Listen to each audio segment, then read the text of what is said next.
Today we are learning how to write and solve equations with rational numbers. Now remember, rational numbers are our decimals and our fractions.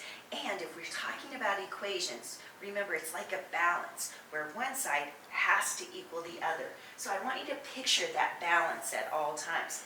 So let's begin looking at our decimals. Let's look at addition and subtraction because those operations very similarly to each other while we're working with decimals. So here I have this equation.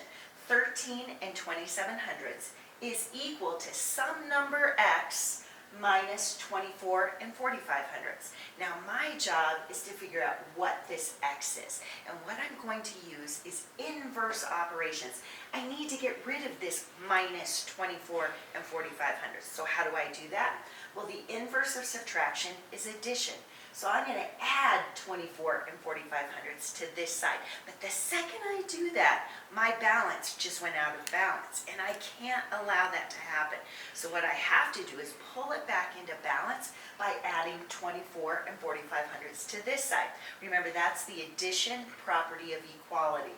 Now when I do that, my 24 and 45/100 disappears. And I'm just left with x on this side. That's what I wanted.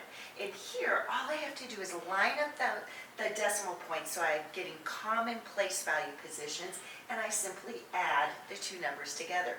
In the end, x has to be 37 and 72/100 in order to keep this as a balanced equation. Now, multiplication and division are also inverse operations, and they work in a similar way.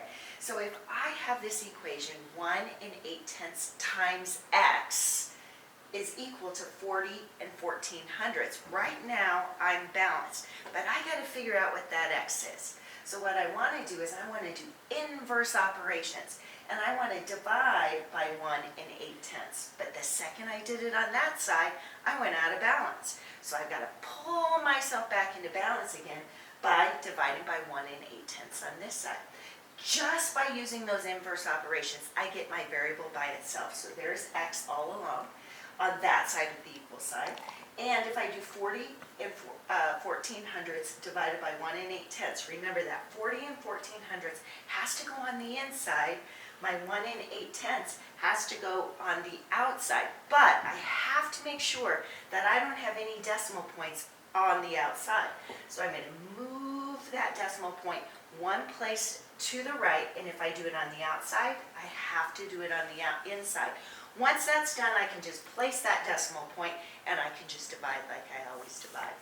So when we look at fractions and mixed numbers, it's the same thing. We've got to keep that balance. So I'm going to start with an equation that has mixed numbers because those can be some of the most complicated. So we have this equation, k minus 6 and 3/8 is equal to 4 and 6/7. So again, I'm going to start on the side that has this variable, and I'm going to try to get rid of this minus 6 and 3/8, and I do it using my inverse operations. So the inverse of subtraction is addition, and I'm going to add 6 and 3/8 to this side. But the second I did that, I'm out of balance again. So I've got to also add 6 and 3/8 to that side. Whatever you do to one side, you have to do to the other side. Now, by definition, those inverse operations gets my variable by itself. And when I go and add, remember when you're adding fractions, you have to have common denominators.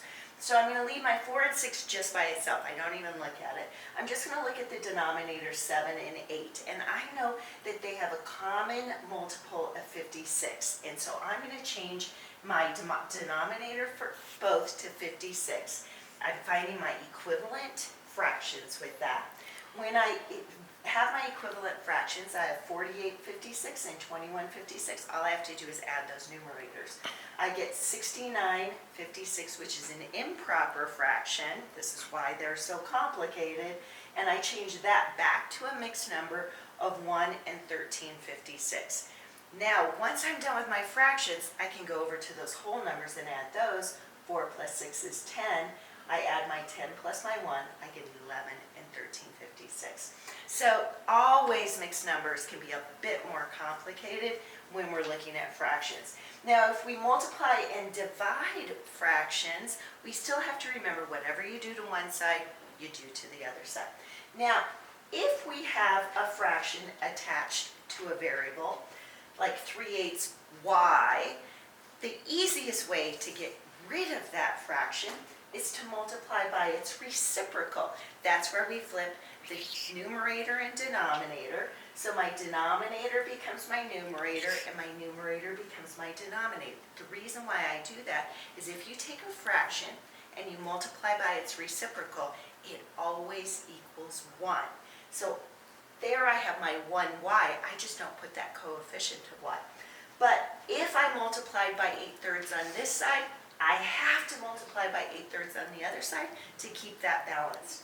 And when I do that, I find out that 8/3 times 9/1 becomes 8/1 times 3/1, because I reduced on those diagonals, and 8 times 3 is 24. So it's a really easy way for us to figure that out.